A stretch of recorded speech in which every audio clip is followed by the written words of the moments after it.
Buenas tardes, en el aire 360 grados, su programa de 4 a 5 de la tarde, donde damos una vuelta en 360 grados por las informaciones nacionales e internacionales que se han producido en el día de hoy y en la prima tarde, en la mañana y en la prima tarde. Y hoy, sin dudas, quiero advertir, porque apenas llegué aquí al canal, a los que se van a desplazar por la parte oeste de la capital, es decir, todo lo que tiene que ver con lo que le dicen los kilómetros, la prolongación de la avenida Independencia, de que hay una caravana y apenas pude llegar aquí al canal por el entaponamiento que existe ya en la avenida Winston Churchill hacia el mar, hacia el sur. Así que los que puedan o no tengan que buscar nada por esos lados, yo les recomiendo que eviten esta parte de la ciudad, porque estamos ya hoy a 31 de marzo, 45 días exactos para las elecciones nacionales y las elecciones locales. Y a partir de ahora, bueno, los fines de semana, y cuando se acercan los fines de semana y los días de semana, también tendremos movilización de los candidatos y candidatas, los candidatos nacionales, los candidatos locales. En la tarde de hoy, esto que estamos hablando es una actividad en la cual va a participar el presidente de la República y candidato del Partido de la Liberación Dominicana y el Bloque Progresista, Danilo Medina, por la circunscripción 1 del Distrito Nacional, acompañado, por supuesto, de la candidata a vicepresidenta, el candidato a senador del distrito, Reinaldo Pared, y el candidato a alcalde del Distrito Nacional, Roberto Salcedo. Esto será en el día de hoy. Mañana el presidente de la República estará en una actividad en la zona de Los Alcarrizos, en la parte oeste ya de la provincia de Santo Domingo, acompañada también de los candidatos de la alianza que está llevando al presidente Medina como candidato. Allí estará la senadora del distrito de la provincia de Santo Domingo, Cristina Lizardo, y los otros candidatos locales, los candidatos a alcaldes, los candidatos a diputados. Y para seguir con la ruta, el sábado, el presidente Danilo Medina y todos los candidatos del PLD estarán en la región este del país, en la provincia de Atomayor, Sabana de la Mar, Miches, que ya es provincia de El Ceibo. Esa vuelta contará con la asistencia también de los candidatos nacionales del PLD, como es la candidata a vicepresidenta, la doctora Margarita Cedeño de Fernández, y tendrá también un plus que fue anunciado hace un momentito, cuando los periodistas en una actividad de Funglode le preguntaron al presidente Leonel Fernández cuándo se integraría a la campaña de su partido. Bueno, él dijo que va a estar el próximo sábado en la zona este del país, acompañando a el candidato a la presidencia, Danilo Medina, y su esposa, que es la candidata a la vicepresidencia, también con los candidatos locales, candidato a senador por Atomayor, Rubén Toyota, candidatos a diputados, candidatos a alcaldes, y también la candidata a senadora por la provincia de El Ceibo, ya el municipio de Miches pertenece a la provincia de El Ceibo, que es Kenia. Entonces, se la ruta, me falta todavía el domingo, porque la verdad es que hacen muchas actividades, pero no hay dudas de que a partir de ahora tendremos una movilización constante de las candidaturas del Partido de la Liberación Dominicana y el resto de los partidos. Si los otros partidos quieren que nosotros digamos por dónde van a ir, bueno, nos tienen que hacer llegar la información, porque don Freddy siempre se queja de que yo solamente doy la información del Partido de la Liberación Dominicana. Lo que pasa es que esa es la información que me llega. El domingo estará el presidente Medina por Las Terrenas, El Limón, el cruce de Guaraguao y Sánchez. Entonces ahí tenemos la ruta completa de los candidatos del Partido de la Liberación Dominicana. Ya saben, a los que vivimos en la capital, la parte oeste de la capital, los kilómetros, tratar de, si usted no tiene nada que ir a buscar por ahí, trate de no cruzar, porque el tapón va a ser bastante grande, porque es la capital. Bueno, en la mañana de hoy se produjo un hecho interesante, porque hubo una marcha que partió desde el Hospital Salvador Gautier, de parte de los médicos, encabezados por el presidente del Colegio Médico, Waldo Ariel Suero. Esa marcha es parte, y fue anunciada como parte de un plan de lucha que tienen los médicos, con 4 o 5 puntos importantes que ya han sido debatidos ampliamente: el aumento del 5% del presupuesto para el sector salud, 5% del PIB, es decir, que con una presión fiscal de un 14% entre el sector salud y el sector educación, se iría prácticamente el 10% del presupuesto. Es prácticamente imposible llegar a eso. El aumento a los sueldos de los médicos, el tema de pensiones y el tema de mejoría de los hospitales, que siempre lo ponen como un rabito detrás, y que no hay duda de que el gobierno está trabajando en ese tema. Pero lo notable del día de hoy es que los médicos fueron en son de guerra.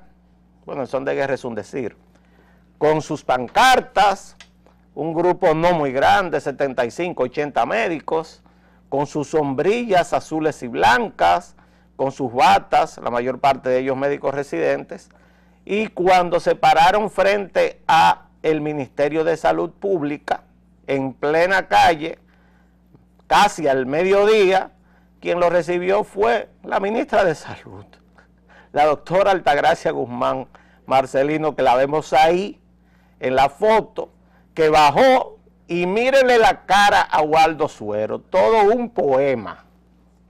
La cara de Waldo Suero, muerto de la risa, el cuco que siempre aparece con esa cara amarrada en las ruedas de prensa, no está, porque la doctora Tati Guzmán bajó con algunos funcionarios de salud pública, pero ella misma, y lo recibió en el medio de la calle.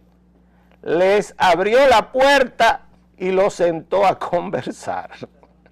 Es decir, que Waldo, que iba en son de guerra y que ya había anunciado de que la semana que viene se iba a producir otra huelga médica, martes, miércoles y jueves, ante la acción de apertura de la doctora Altagracia Guzmán, bueno, no le quedó más remedio que ahí mismo levantar el paro. O sea que la marcha, que muchas veces ha sido motivo de confrontación con la policía, con problemas que se producen, bueno, esta vez el doctor Waldo Ariel Suero fue recibido en la calle por la ministra de Salud, y desde la calle ella misma lo acompañó a las oficinas donde ella despacha para tener una reunión donde participó el doctor Jorge Marte, que no está en la foto, pero está en una esquina. Está el doctor Alvarado, está la doctora Guzmán y está Waldo Ariel Suero. Ustedes ven a la doctora Guzmán con lente oscuro porque hacía un solazo cuando ella bajó a buscar a Waldo. Ella misma bajó a buscar a Waldo. Y la risa de Waldo, porque yo soy muy curioso, yo digo, ¿y por qué se estará riendo Waldo? Es que la doctora le dijo que se arreglara la corbata para que se le vea bonito en la foto. Por eso es la risa del doctor Waldo Ariel Suero. Bueno, la conclusión es que no hay paro médico la semana que viene. Las autoridades de salud abrieron otro espacio para el diálogo.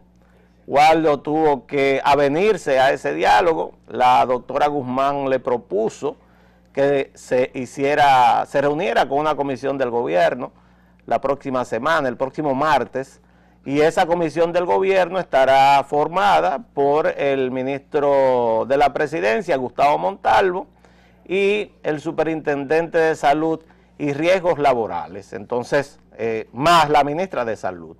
Entonces ahí, para poder discutir lo que tiene que ver con el pliego de demandas del Colegio Médico Dominicano, hay algo que está clarísimo: no puede haber aumento salarial en este momento porque el Ministerio de Salud no tiene recursos para eso, y el Ministerio de Salud está en la fase de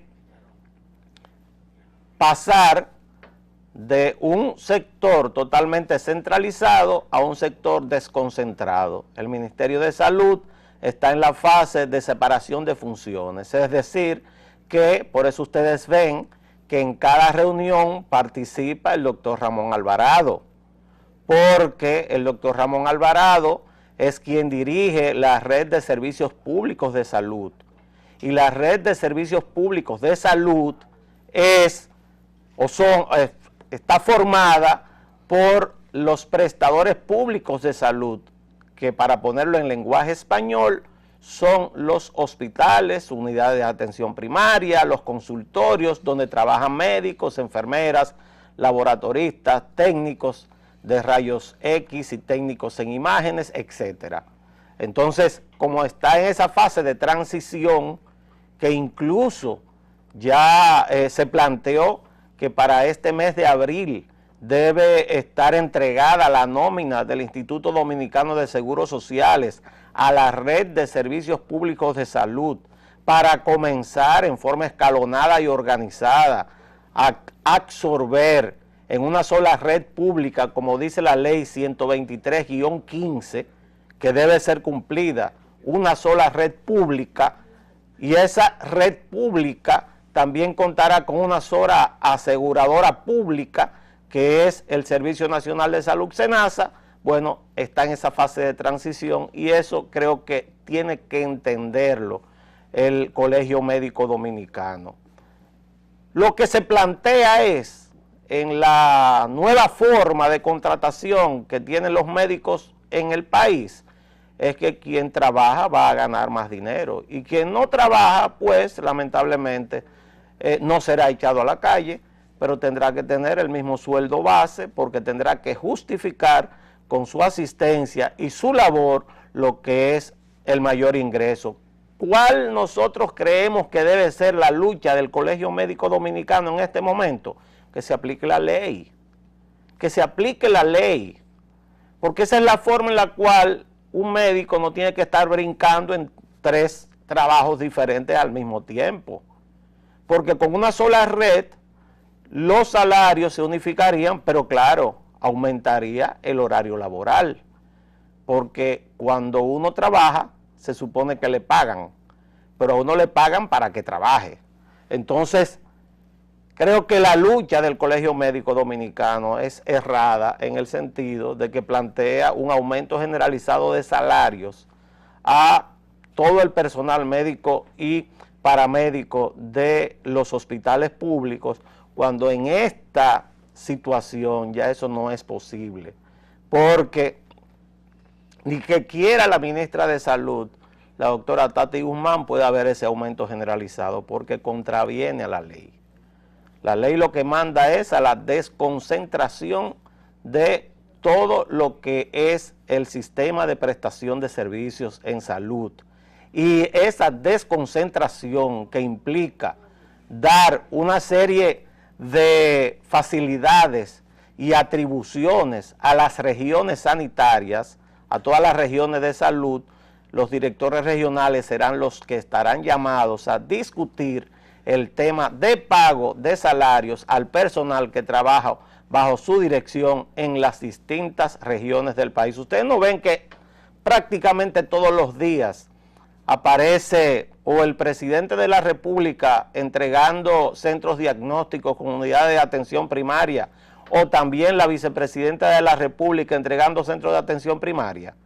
Eso es porque se está creando toda una red de unidades de atención primaria para precisamente dar facilidades a la población de que sus problemas de salud sean resueltos ahí.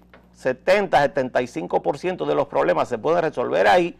Los que no se pueden resolver se evitan, porque al estar adscritas las familias a esas unidades de atención primaria, entonces a través de ellas se entrega todo lo que es la prevención, el sistema de prevención, y el ministerio se queda con todo el tema de producción social de salud, el problema del Zika, el problema de la malaria, el problema del dengue, etcétera, y aquí llegamos como el organismo rector, como el controlador, como el regulador del sistema, porque por ejemplo,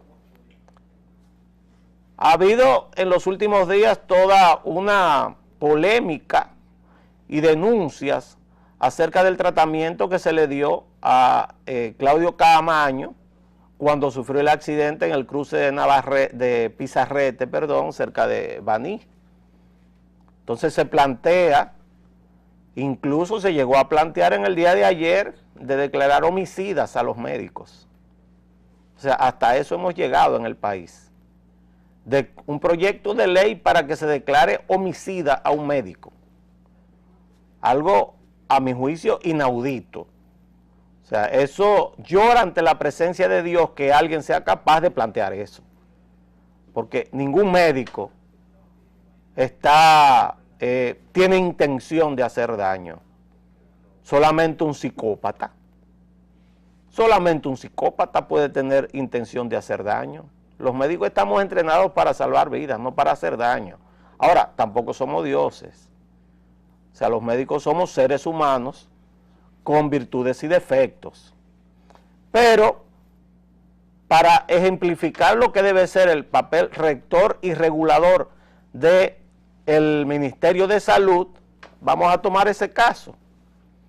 Ese caso fue llevado a una clínica en Baní, donde después que nosotros leemos la descripción de lo que se le hizo, actuaron de la forma correcta, para el nivel de atención que le corresponde a esa clínica. Porque esa no es una clínica de un tercer nivel de atención, vamos a explicarlo. Hay un primer nivel de atención, que son las unidades de atención primaria, donde ni se opera, ni hay procedimientos complicados, sino se da una medicina de primera intención.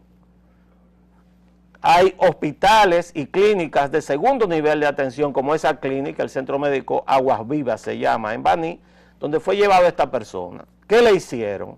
Lo recibió un médico en emergencia, seguro lo canalizó, le hizo el diagnóstico, trauma cráneoencefálico, una luxación de hombro y un trauma en el tórax y golpes en varias partes del cuerpo.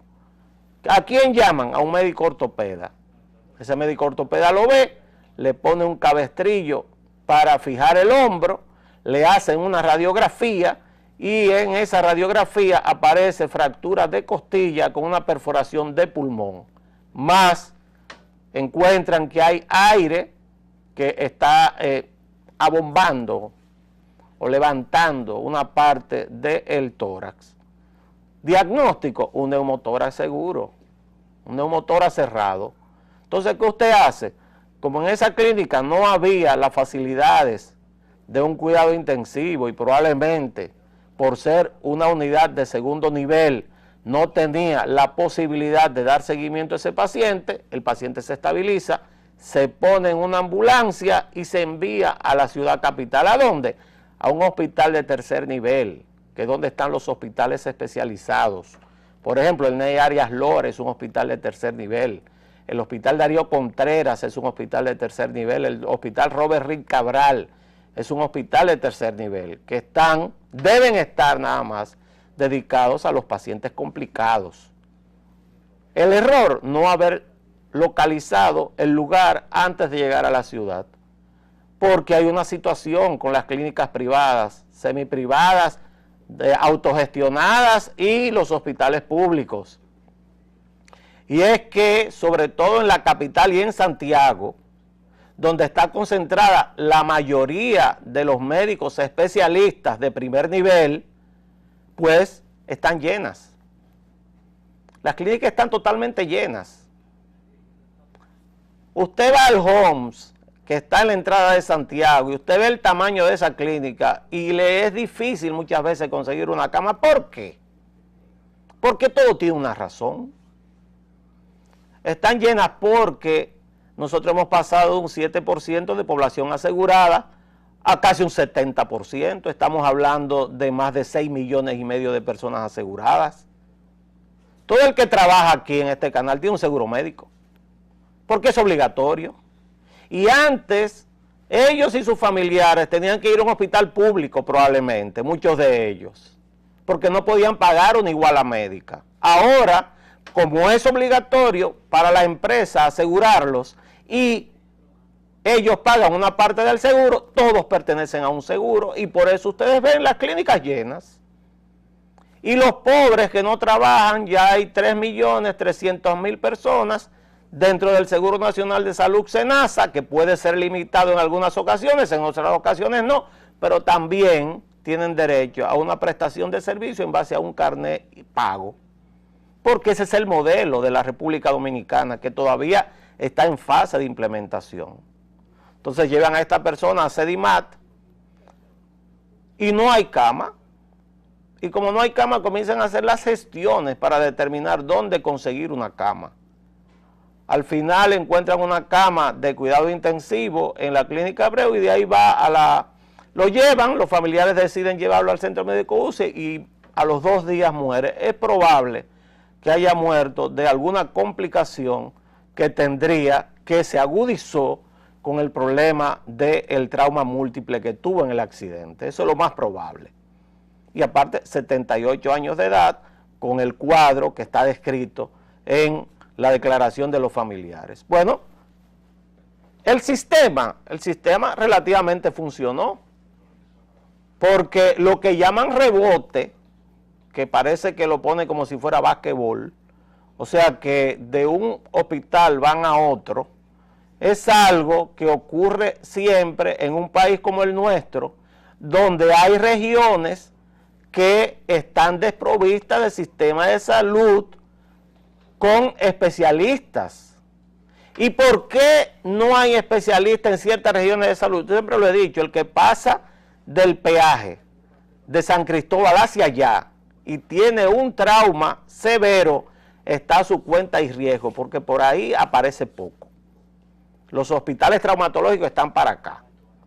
Entonces, como aparece poco, eso es su cuenta y riesgo. ¿Pero por qué esto? ¿Por qué la concentración de personal en las grandes ciudades? Porque en las grandes ciudades por ejemplo, esta ciudad ya tiene 3,5 millones de habitantes, cuando hablamos del Distrito Nacional más la provincia de Santo Domingo.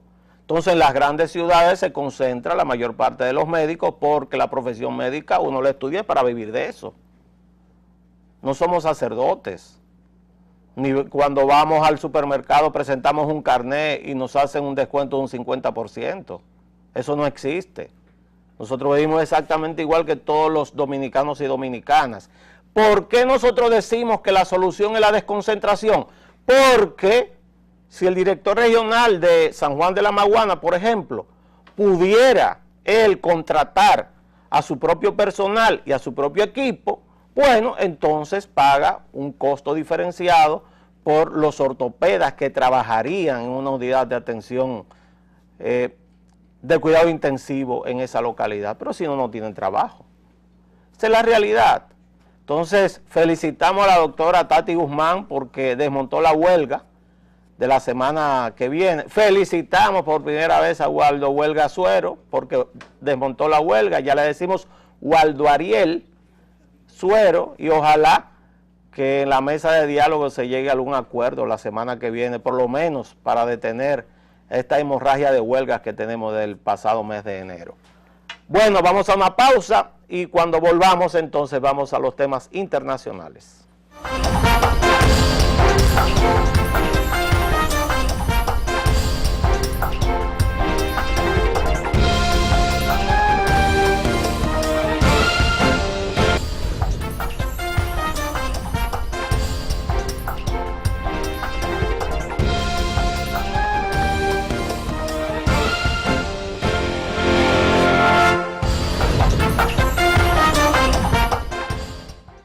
Bueno, en el plano internacional hemos dado seguimiento al tema de Brasil.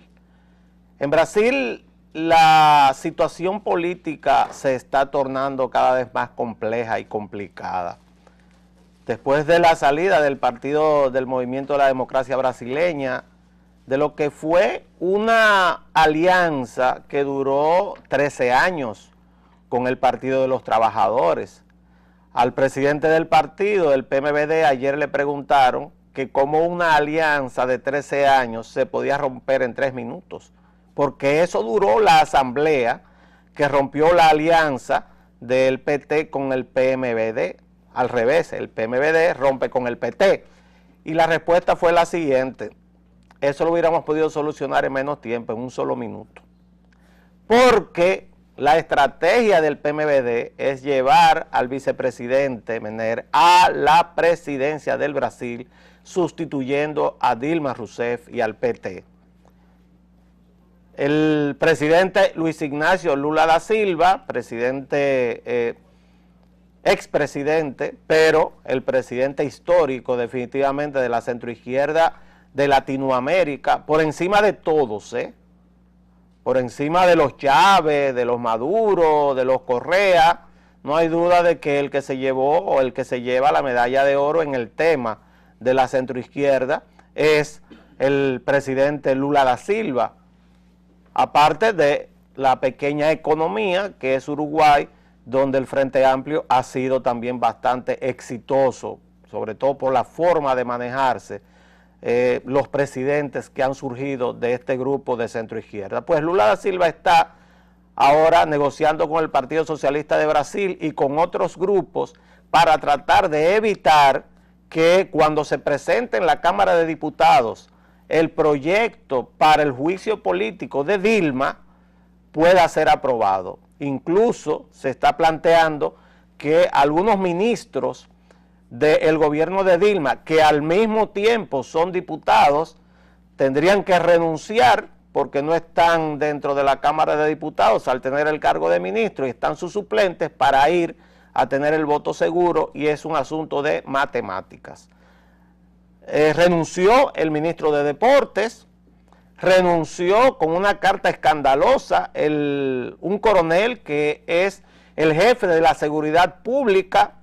Y yo hablo de estos dos casos porque en el caso del ministro de Deportes estamos exactamente a 3 meses del inicio de los Juegos Olímpicos de verano que deben efectuarse en Río de Janeiro en el mes de julio, y el jefe de seguridad pública de Brasil, que acusa a la presidenta de que él sale del gobierno porque le asquea la situación del gobierno y de ella misma, y es un coronel del ejército, es el responsable de la seguridad, o era el responsable de la seguridad de los Juegos Olímpicos. O sea que todo esto, este tema, cada día se complica más, y siempre el colofón a esto, decimos lo mismo: hay que mirarse en el espejo de Brasil para tratar de hacer las cosas con transparencia.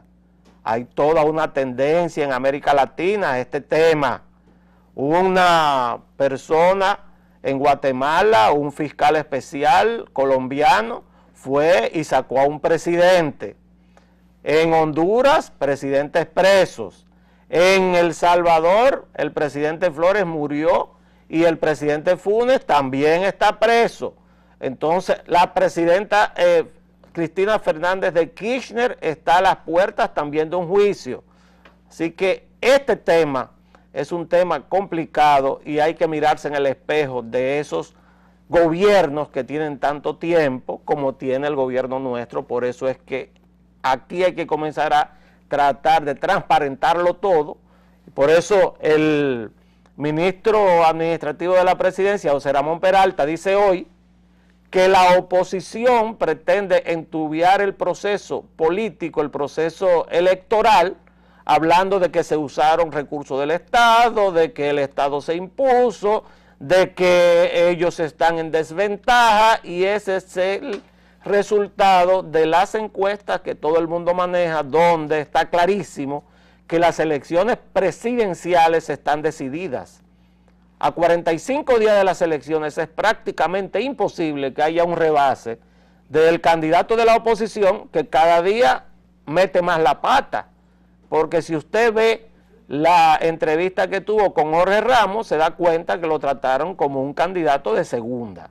O sea, le hicieron una entrevista en medio de un pasillo, Jorge Ramos sentado en forma muy displicente, y él defendiéndose de acusaciones directas y un dime y direte que tuvo innecesario y que definitivamente desnudó quién es. Pero aparte también llega al país y entra, quizás su mal humor lo descarga sobre César Medina, que comienza ahora una serie de columnas, que ya van 2 y esperemos más, por una agresión innecesaria de parte del candidato de la oposición. Entonces dice José Ramón Peralta que el gobierno por eso detuvo todo lo que son las emisiones de anuncios del Estado, paró los gastos del Estado en el tema de publicidad, detuvo y prohibió las nóminas o el aumento de la nómina pública hasta después de las elecciones para evitar que se enturbie el proceso electoral. ¿Por qué? Porque es una tendencia que hay en América Latina a ese tema. En el plano internacional también, otro problema en Venezuela. En Venezuela viene una franca confrontación de poderes. En el día de hoy ya la Asamblea aprobó, la Asamblea Nacional, que está dominada por la oposición, aprobó definitivamente la llamada Ley de Amnistía y Reconciliación. El presidente Nicolás Maduro, que en vez de buscar una avenencia con la oposición frente a una situación económica insostenible en Venezuela, lo que busque la confrontación permanente, bueno, pues el presidente Nicolás Maduro dice que va a vetar la ley. 78 presos políticos, entre ellos Leopoldo López, que es un preso político afamado ya, tiene fama internacional, incluso ayer fue llevado a un hospital. Pues ahí viene un conflicto de poderes en Venezuela que no se sabe dónde va a parar. Lo más probable es que a Venezuela le apliquen la llamada Carta Democrática de las Américas y Venezuela quede fuera en cualquier momento del concierto internacional de naciones que componen todo lo que son los organismos multilaterales en las Américas. También el tema internacional, hay 2 temas más. Primero, la no solución a los problemas que dejó o que dejaron las elecciones del 20 de diciembre en España. España, que es un país muy vinculado a la República Dominicana, donde lamentablemente en los últimos días ha habido una cantidad de problemas de violencia en Tetuán, que es un barrio de Madrid, donde vive una gran cantidad de dominicanos. Ha habido muertos. Hay un muchacho dominicano también que está preso, acusado de haber matado a otra persona, hubo un enfrentamiento con la policía. Bueno, no hay gobierno en España, hay un gobierno interino, provisional, que no está validado por el voto popular, el gobierno de Mariano Rajoy. En el día de hoy se esperaba que hubiera una reunión a 3 partes, entre el Partido Socialista Obrero Español, Ciudadanos y Podemos. Ciudadanos es un movimiento muy particular. Ciudadanos es un movimiento de centro derecha que se planteó presentar a un candidato a la presidencia del gobierno de España muy joven y con toda el look de una figura de cine. Pues al ser de centro derecha ellos dejaron esperando a Podemos y al PSOE, y no hay acuerdo tripartito en España. Es prácticamente seguro que en el próximo mes de junio habrá nuevas elecciones. Probablemente se dé un resultado parecido a este, aunque las encuestas dicen que Podemos está cayendo, pero no hay dudas de que también hay un tranque en España. Y para finalizar, que ya me están diciendo adiós y yo también les voy a decir adiós, cuídense de Donald Trump. Donald Trump estuvo hoy en un meeting, dijo que a él le gustaban los descerebrados y la gente lo aplaudió. Parece que ese es el Hipólito norteamericano. Hasta mañana.